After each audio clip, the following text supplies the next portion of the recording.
Le mercato d'été vient de fermer ses portes et c'est l'heure de faire le point dessus. Bonjour à tous et bienvenue sur la chaîne YouTube du 11 HDF. On va tirer le bilan mercato du LOSC au moment où on enregistre, au moment où cette vidéo sera publiée. Normalement, on est le 2 septembre.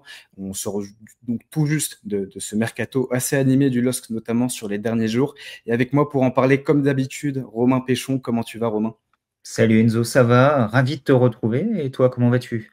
Très très bien, très très bien. D'ici normalement la publication de cette vidéo, vous aurez aussi une petite présentation de Calvin Verdonck qu'on a enregistré, que vous pouvez retrouver en vidéo bientôt aussi sur le site. Je vous renvoie évidemment sur le site aussi pour nous lire tous nos articles, toute l'actualité du LOSC. Tous les liens sont dans la description. On va donc détailler, revenir, faire le bilan de ce mercato du LOSC qu'on a dit animé, une trentaine de départs, une trentaine de mouvements pardon, et beaucoup de départs du LOSC et notamment de cadres.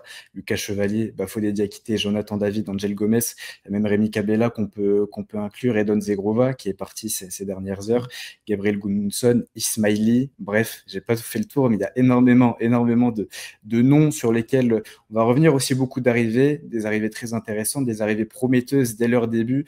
On va faire un petit peu le tour. Toi, globalement, Romain, quelle note t'attribuerais aujourd'hui après avoir fini ce mercato? On a eu pas mal de doutes peut-être au fil de l'été. Finalement, là, au moment de faire les comptes, quelle note t'attribues à ce mercato lillois?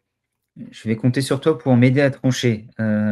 J'oscille entre le 7 et le 8 pour une note sur 10. Bien entendu, pas sur 20. J'avoue que j'aime bien ce qui a été fait dans le sens où, oui, on a perdu des cadres. On l'a suffisamment dit durant tout l'été. On a perdu presque la colonne vertébrale. Heureusement que Benjamin André n'est pas parti, sinon ça aurait été le cas avec Lucas Chevalier, Bafodé Diakité, Jonathan David. On peut rajouter Angel Gomez, quand bien même il sortait d'une saison plus compliquée. La saison précédente, c'était le 10, le soutien parfait de Jonathan David. On n'oublie pas Gabriel Gudmundsson, on n'oublie pas Edon Zegrova, même s'il n'a pas joué la deuxième partie de saison. Bref, il y a beaucoup de joueurs qui ont quitté le LOSC. Mais en même temps, moi j'ai l'impression qu'on ressort de ce mercato en se disant que le LOSC a un effectif hyper bien construit, super équilibré, tous les postes sont doublés. Il n'y a pas eu un investissement dingue où on a l'impression qu'il y a eu un panic buy, où on a mis 30 millions sur quelqu'un, où on a donné un salaire démentiel à un joueur, où on a réagi en dernière minute parce qu'on était un petit peu attentiste au préalable ou parce qu'on s'est fait voler un joueur à la dernière minute. J'ai l'impression que en réalité, Olivier Létang a géré ça avec beaucoup de sang-froid, beaucoup de maîtrise et que lui, même s'il y a eu un petit agacement de Bruno Genesio fin juillet, on s'en rappelle, avec une petite déclaration avant le départ de Lucas Chevalier que ce n'était pas le seul dossier qui l'inquiétait. On a l'impression qu'à un moment donné, le navire a un petit peu tangué. On ne savait pas trop si on allait retrouver le bon cap. Et puis, le commandant en chef, Olivier Létang, est arrivé, a repris les rênes et a montré qu'il savait où il allait. Et plus je parle, plus je me dis que je vais aller sur le 8, en fait. Hmm. Parce que oui, il y a eu des départs, mais j'ai l'impression qu'il y a eu un recrutement qui a été bien ciblé, avec pas mal de coups intéressants, malins. Alors, bien entendu, il faut voir la réalité du terrain. Maintenant, il faut voir si tous ces joueurs vont réussir à s'associer et à faire une équipe hyper compétitive. Mais en plus de ça, les signaux de ce qu'on voit sur ce début de saison sur le terrain, avec certaines recrues déjà tout de suite impactantes, je pense à un Félix Correa qui est peut-être pas le plus flashy de tous, mais qu'est-ce qu'il est intéressant, qu'est-ce qu'il est intelligent dans tout ce qu'il fait. J'ai l'impression que le LOSC est pour moi en France l'un des top 3 clubs sur ce mercato d'été. Et quand je dis top 3, c'est pas forcément troisième. Ouais, je suis totalement d'accord avec toi et je te rejoins aussi sur le 8 sur 10. Évidemment, sur 10, je sais plus ce que tu l'avais dit, on n'est pas sur un 8 Oui. sur 20 vu le mercato du LOSC. Si Olivier Létang nous écoute, on ne sait jamais, peut-être, il serait On lui pas passe le content. bonjour, hein. Déjà, il serait pas content qu'on tire le bilan du mercato au lendemain de la fermeture parce qu'il dit toujours qu'il faut attendre un an. Mais s'il faut tirer le bilan au bout du 2 septembre, et tu l'as dit, évidemment, ça sera le terrain qui va parler et sur lequel on va juger. Mais sur le papier, je suis assez d'accord avec toi. Je trouve ça très prometteur et très encourageant vu la situation et vu le déroulé aussi du mercato parce qu'il y a eu beaucoup de départs attendus.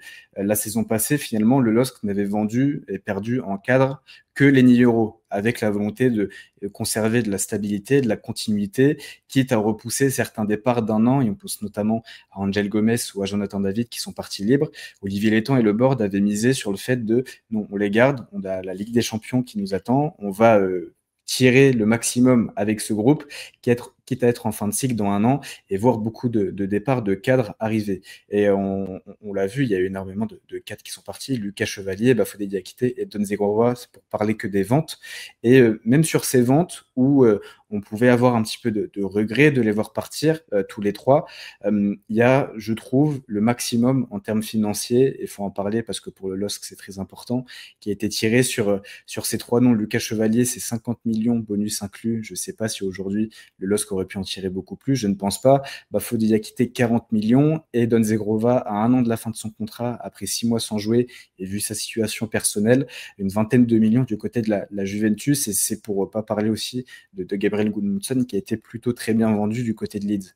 Donc, À un an de la fin de son contrat aussi, si je ne dis pas de bêtises. C'est ça, tout à fait. Donc c'est, je trouve, très très bien vendu pour tous les départs qui ont été actés, sans même parler des indésirables Illich et Virginius. Et du côté des arrivées, tu l'as bien dit, autant il y a quelques semaines, quand Bruno Genesio, après le match face à Venise, faisait part de ses doutes, on pouvait justement un petit peu partager ses doutes, le manque de profondeur au poste de neuf. Il y a même Olivier Létang qui nous a dit, je ne sais pas si c'était vrai ou si finalement c'était peut-être pour arranger les négociations pour Hamza Gaman, qui avait peut-être pas forcément besoin d'un neuf, que tout était possible, que Mathias Fernandez-Pardo pouvait jouer à ce poste-là. Et finalement, au 2 septembre, on se retrouve avec un effectif très complet, très profond, tu l'as dit, tous les postes doublés, et doublés en plus de manière homogène. Hormis, évidemment, le gardien de but et peut-être le poste en charnière centrale, je trouve que les remplaçants et les titulaires sont très très proches en termes de niveau, qu'il y a une vraie concurrence, que c'est très intéressant en termes aussi de calendrier, vu le calendrier qui attend le LOSC, ce sera le même en termes de cadence de match que celui de la saison passée.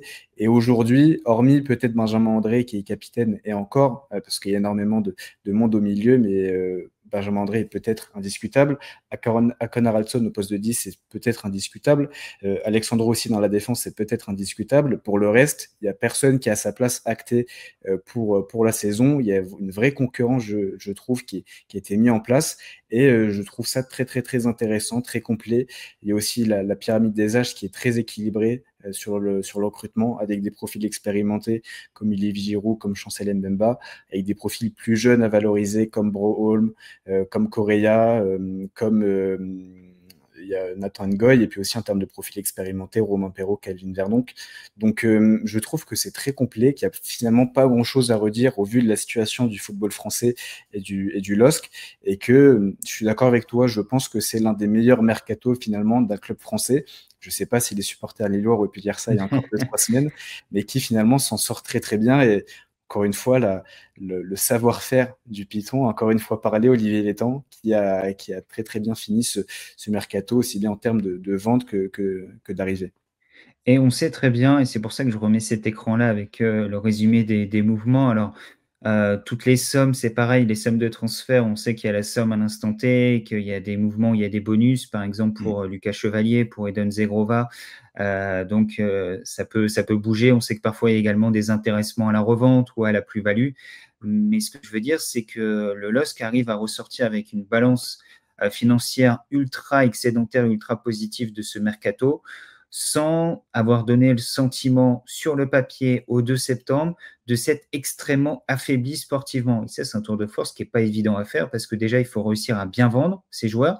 Il ne faut pas se retrouver dans une situation où on est à un an de la fin de contrat, où on peut rentrer dans un bras de fer avec un joueur qui ne veut pas partir en disant je suis prêt à rester un an supplémentaire et à partir libre. Beaucoup de clubs connaissent ce genre de cas. Et il faut réussir également à être fort ensuite dans les négociations pour ne pas céder. Et là, je vais prendre le cas Edon Zegrova, qui voulait aller à Marseille. En tout cas, ça faisait partie. Il voulait quitter le LOSC, on le sait depuis des semaines et des semaines, même si on nous a fait croire durant l'été qu'il pourrait revenir. On n'a pas forcément été dupes, on était un peu surpris, d'autant que ça bloquait le cas du numéro 9. On en avait parlé dans une précédente vidéo. Mais en plus de ça, c'était très bien négocié, puisqu'à un moment donné, on entendait parler de 10 millions d'euros pour Edon Zegrova, et on disait pour acheter la dernière année de contrat d'un joueur qui n'a pas joué depuis décembre. Faut voir dans quel état de forme il revient. Un joueur frisson, oui, un joueur capable de coup d'éclat, mais un joueur qui manque aussi un peu de régularité, qui peut manquer un peu de fiabilité, qui dans le football actuel est-il en capacité de faire les efforts défensifs, d'être un joueur complet, de se fondre pleinement dans un collectif. On sait les qualités d'Edon Zegrova, mais il peut aussi y avoir quelques freins. Et c'est plus un joueur qui a 22, 23 ans, qui a forcément une marge de progression énorme. Réussir à le sortir pour 20 millions d'euros bonus compris, c'est un tour de force magnifique, je trouve. On rappelle, il est resté qu'un an de contrat, il ne voulait pas prolonger. Et on aurait très bien pu laisser le dossier pourrir et puis voir Eden Zegrova qui fait une dernière saison qui ne sert pas à grand-chose au LOSC et qui parte libre dans un an. Tout le monde aurait perdu du temps et en plus de ça, le LOSC aurait perdu de l'argent.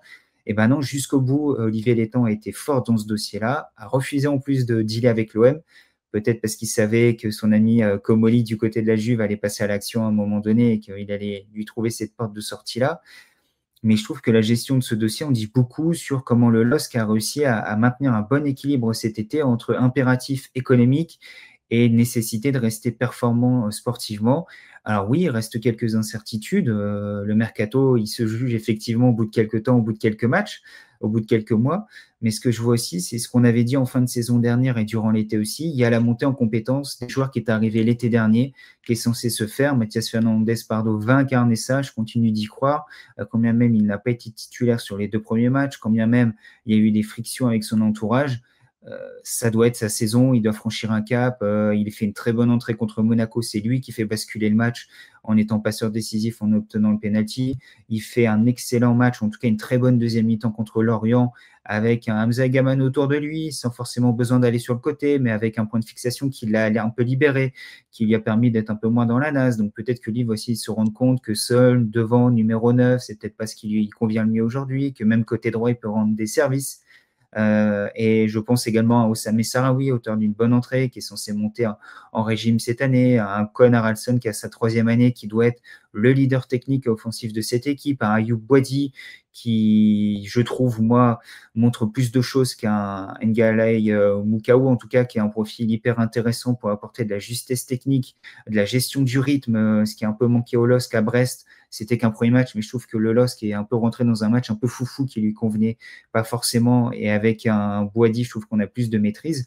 Je fais long, mais pour dire que je trouve que tu as parlé de la pyramide des âges, je peux parler également de dynamique de carrière pour certains joueurs, avec des joueurs qui sont là pour entourer des Giroud, des Romain Perrault, des Benjamin André, bien entendu, même un Alexandro qui, j'ai l'impression, va rester alors qu'il aurait pu partir, qui est la Coupe du Monde. J'ai pas l'impression que ça pose de soucis. J'ai l'impression que du côté de la direction, on lui a pas fait de promesses. On lui a dit il y en aura un des deux entre toi et Bafo qui aura une porte de sortie cet été. Le premier qui part, le deuxième est bloqué, mais tu partiras dans un an. J'ai l'impression que tout ça, c'est clair et que c'est bien géré. Et qu'en réalité, sans dire qu'on a toujours eu un coup d'avance du côté du LOSC cet été, mais qu'on a pu gérer l'ensemble des dossiers ou quasiment comme on le souhaitait, même le cas du numéro 9 de l'après Jonathan David. L'an dernier, on n'avait que Jonathan David. On a galéré à avoir une doublure. Cette année, on a Olivier Giroud. Alors oui, le petit pépin, etc., mais on sait que Giroud va rendre des services en Ligue 1. Et on a été chercher Hamza Gaman qui, sur son premier match, je n'ai qu'un premier match, a quand même fait forte impression. Et on se retrouve avec 2 neufs, alors que l'an dernier, on n'en avait qu'un. Et en plus de ça, on a Mathias Fernandez-Pardo qui a prouvé qu'il pouvait être le 3e homme et plus si affinité si besoin. Non, je trouve que la construction de l'effectif, maintenant, il faut confirmer sur le terrain, mais c'est parfait en tout point. Ouais, non, mais je suis totalement d'accord et justement, j'allais en parler de ce poste de neuf parce que ça fait bien longtemps qu'on n'a pas eu de neuf de niveau capable de se concurrencer, capable même de remplacer un titulaire s'il y a une hiérarchie. Et je trouve que c'est d'autant plus important depuis que le format de Coupe d'Europe est passé à 8 matchs pour la phase de Ligue.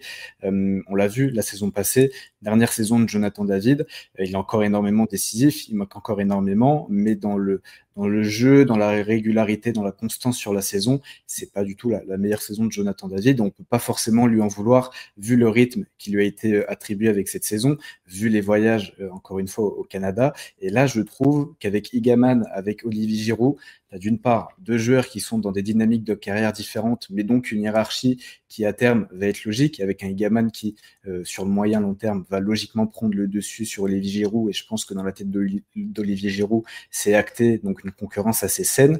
2 profils qui sont différents, qui peuvent permettre à Bruno Genesio de s'adapter aux différentes typologies de match, et 2 profils qui sont prêts aujourd'hui, qui sont déjà prêts, qui sont déjà au niveau, qui ont le niveau pour être titulaires. Les 2 l'ont montré. Ça reste qu'un début de saison, ça reste qu'un premier match pour Hamza Igaman, mais on voit qu'il y a des qualités intrinsèques qui sont largement au niveau de la Ligue 1, largement au niveau d'un club aussi comme le LOSC. Donc c'est très très très intéressant.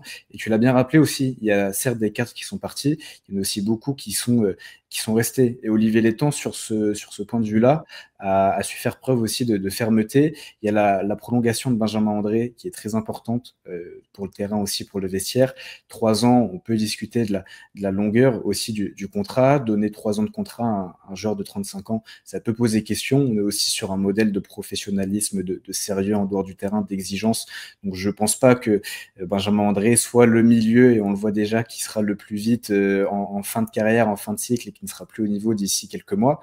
Et je me permets juste de te couper sur cet aspect-là parce que je pense que c'est le tournant du mercato, le fait de ne pas avoir perdu Benjamin André. C'était pour moi, on sait l'importance qu'a Benjamin André sur le terrain, dans le vestiaire, et symboliquement, perdre Benjamin André après avoir perdu Lucas Chevalier, Bafodé Diakité, Jonathan David, Angel Gomez, puis Eden Zegrova, puis Gabriel Gudmundsson, on se répète. Mais je pense que si c'est un été où le LOSC n'a pas autant de départs, notamment Chevalier, Diakité, Jonathan David, perdre Benjamin André, pourquoi pas? Là, j'aurais moins compris les 3 ans, le gros salaire, etc. C'est que là, à court terme, c'était le seul choix, en fait, de faire un effort financier et en termes de durée d'engagement avec Benjamin André, parce que le LOSC avait déjà trop perdu ou suffisamment perdu en termes de leadership, d'expérience et de continuité d'effectifs. Et il fallait impérativement que Benjamin André reste pour incarner cela. Donc oui, on peut avoir des réticences, mais pour moi, le choix a été fait et c'était le bon choix. Et le fait de l'avoir conservé, ça a été vraiment le tournant du mercato, parce que ce moment où on se disait, attention, ça prend peut-être un mauvais virage. Et après la prolongation de Benjamin André, j'ai l'impression que à nouveau, tout s'est emboîté dans le bon sens. Ouais, totalement d'accord. Et puis aussi pour Alexandro Ngalaye Moukao, il y avait des offensives notamment venues de la Première Ligue sur les derniers jours, dernières semaines. Olivier Létang l'a dit en conférence de presse, l'a dit aussi à ses homologues intéressés.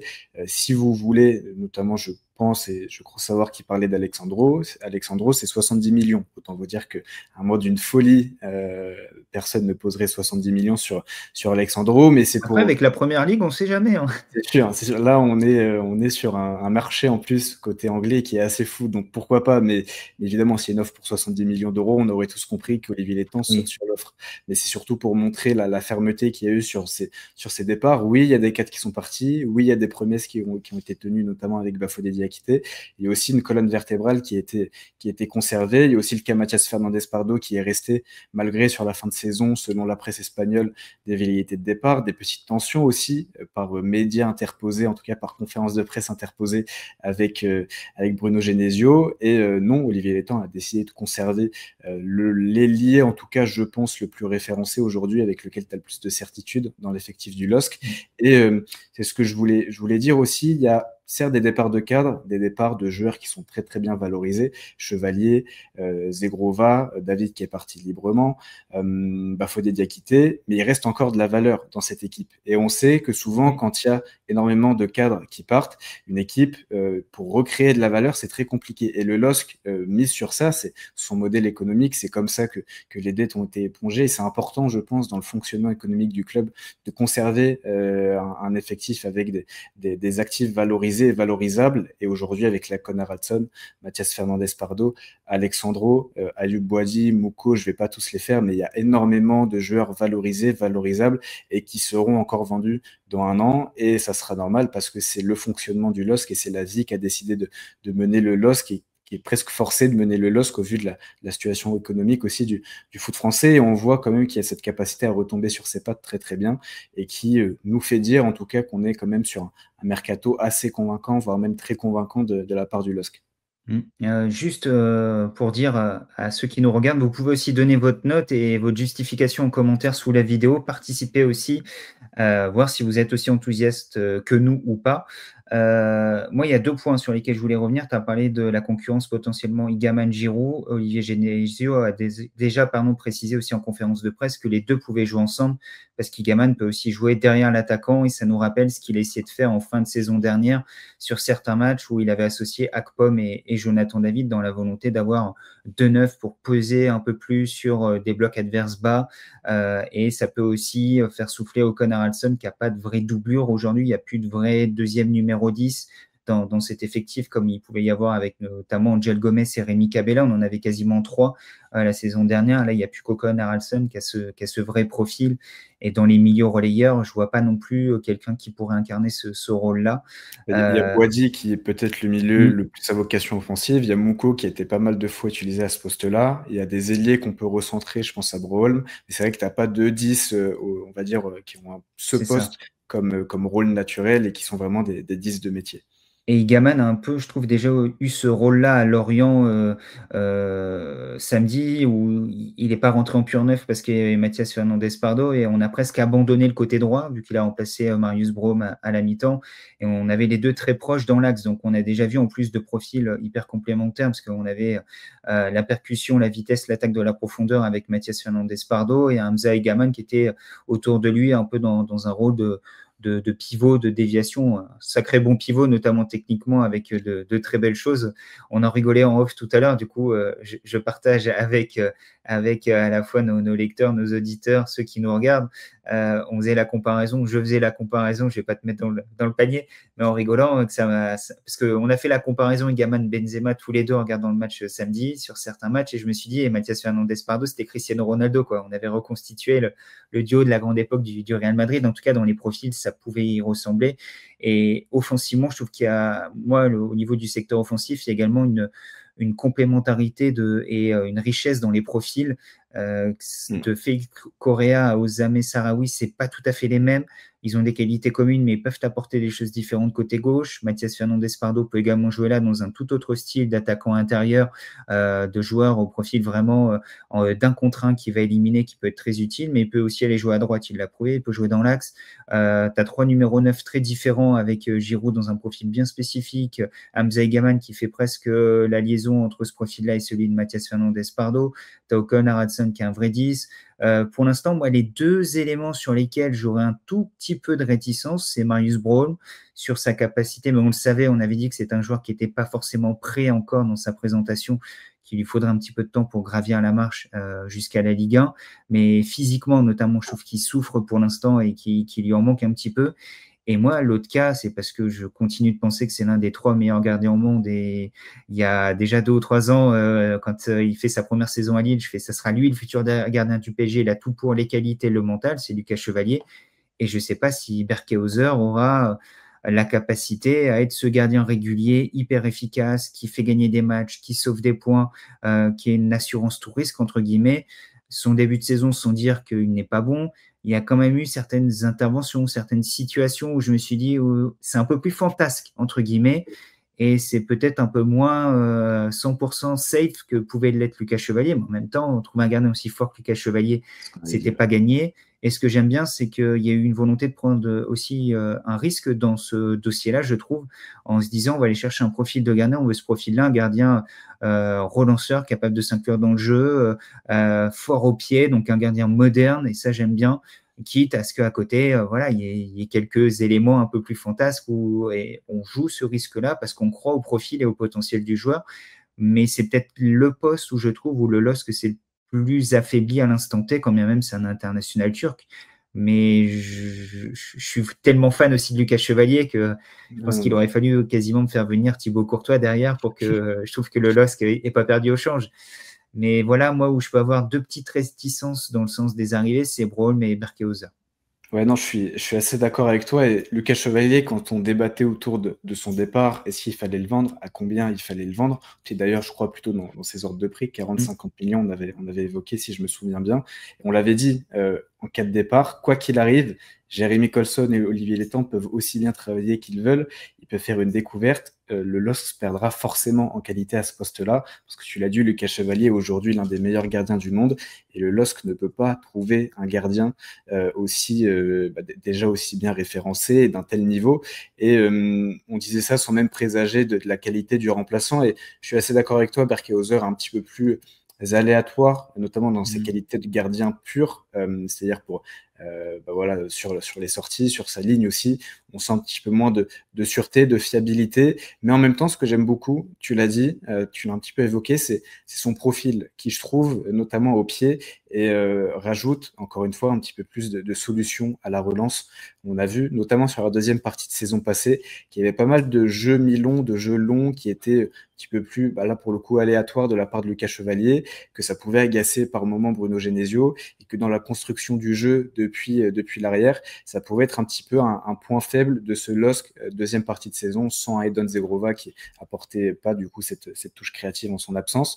Et là, avec Berkehauser, avec aussi d'autres profils comme des Calvin Verdonk, comme des Nathan Ngoy qui sont aussi très à l'aise à la relance, on a vraiment une équipe qui se trouve encore plus dans le profil, identifier Bruno Genesio avec cette volonté de ressortir court, aussi pour varier le jeu avec du jeu long. Berkehauser est très bon dans cet aspect-là. Et s'il y a des pertes, évidemment, qualitatives sur les qualités de gardien, il y a un profil, peut-être même une plus-value par rapport à Lucas Chevalier sur ce point-là. Et moi, il y a un autre secteur où, là aussi, on l'avait dit, par rapport à Bafodé Diakité, sera compliqué de retrouver une telle qualité. C'est au poste défensif. Non pas que, pour le coup, j'aime beaucoup le profil de Nathan Ngoy et son début de saison, mais avec Alexandro et Bafodé Diakité, on l'avait évoqué, on avait la meilleure charnière de France derrière celle du PSG. Aujourd'hui, si on prend les concurrents, l'OM, je ne sais pas si on peut les mettre là-dedans, malgré l'arrivée d'un certain Benjamin Pavard. Déjà, c'est quelle charnière à l'OM aujourd'hui? C'est ça. C'est ça, mais c'est aussi la question que j'allais poser, c'est quelle charnière du côté du LOSC, parce que Chancel Mbemba arrive sans préparation estivale, mais vu les échos qu'on peut avoir notamment d'un certain Jean-Pierre Papin qu'il a eu sous ses ordres la saison passée, qui a dit il a très bien travaillé, il est en très bonne condition physique, et connaissant le bonhomme, il s'est donné comme un fou, il a conservé un vrai sérieux durant cet été. Je ne pense pas qu'il sera prêt dans les prochaines semaines à être titulaire du côté du LOSC, mais il y a peut-être aussi un petit peu moins d'incertitude au côté d'Alexandro dans cette charnière avec soit Nathan Ngoy, soit Chancel Mbemba, soit aussi Aïssa Mandi qu'on n'oublie pas, qui paraît aujourd'hui un petit peu plus derrière dans la hiérarchie. Mais sur ce secteur aussi, j'ai quelques petits doutes, mais on l'avait dit, difficile d'en vouloir au LOSC qui fait un petit peu comme il peut en perdant un 4 comme Bafodé Diakité. Ouais, sur le secteur défensif, je suis d'accord avec toi, surtout qu'on avait dit que ce trio, Alexandro, Lucas Chevalier, Bafo Diakité, c'était presque le trio qui a fait la saison du LOSC la saison dernière. C'est presque réducteur de dire ça, mais à quel point il avait été important dans la très bonne saison du LOSC. Et derrière, c'est pas évident quand tu en perds 2 sur 3 de réussir à rebondir. Pour défendre un peu Berkehauser, que j'ai entre guillemets attaqué, en mettant quelques doutes. Ce que j'aime bien aussi, c'est la mentalité, c'est l'état d'esprit. Il n'a pas peur. Dès son premier match, il était à peine arrivé, ça faisait 24 heures qu'il était là, il avait fait un entraînement avec eux, il n'hésitait pas. Voilà, je suis comme ça, je vais participer au pied, je vais sortir. C'est ça Berkehauser, et je vais faire du Berkehauser. Je vais venir ici pour faire du Berkehauser, et j'ai pas peur de succéder à Lucas Chevalier, quand bien même je sais le poids de la succession. Il fallait aussi ce profil-là. Et quand on avait un peu ciblé des noms, quand on avait anticipé le départ de Lucas Chevalier, je préfère 1000 fois qu'on aille chercher lui plutôt qu'un Guillaume Rest. On avait dit de ne pas avoir d'idée, entre guillemets, puis de prendre l'option la plus naturelle qui venait en France. Non, on a décidé de faire un choix fort et on l'assume, et je préfère ça. Et sur le poste de défenseur central, j'avoue que j'ai un petit regret parce que je ne sais pas si Nathan Ngoy a encore la capacité d'être le titulaire aux côtés d'Alexandro. Et autant sur le poste de latéral gauche avec Romain Perrault, avec Calvin Verdonk, je trouve qu'on a deux joueurs qui peuvent se tirer l'un et l'autre vers le haut, avec deux joueurs un peu dans la même tranche d'âge, qui sont mûrs, qui sont matures. Là, on a presque deux extrêmes en fait. On a un jeune dont on ne sait pas s'il est complètement prêt à assumer sur la durée d'une saison, et on a Chancel Mbemba qui n'a pas 35 ans, mais qui a 31-32 ans, mais qui sort d'une saison où il n'a joué qu'en sélection. Il peut y avoir des petites craintes sur son état physique. Il n'a pas fait de préparation, tu l'as dit, en tout cas pas en club. Il se préparait avec un préparateur athlétique, mais on sait que c'est pas pareil. Combien de temps avant d'être opérationnel? Je t'avoue que j'étais plus hypé par les deux rumeurs qu'on a eues au mois d'août. Bien entendu, celle menant à Benjamin Pavard, qui aurait pu en plus te couvrir le poste de latéral droit, de faire double office.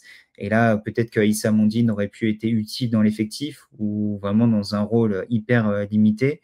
Ça aurait peut-être pu anticiper aussi un départ de Thomas Meunier si le Belge partait. Il y avait eu des rumeurs de la part de nos confrères du Petit Lillois à ce sujet, ou de Diego Carlos, qui pour moi était le profil idoine, dans le sens où tu avais un défenseur qui connaissait le championnat de France, qui est opérationnel, qui a quand même joué il n'y a pas si longtemps, qui était poussé vers la sortie par son club, mais qui apporté plus de garantie à l'instant T. Je trouve que Chancel Mbemba, il est parti à Com finalement.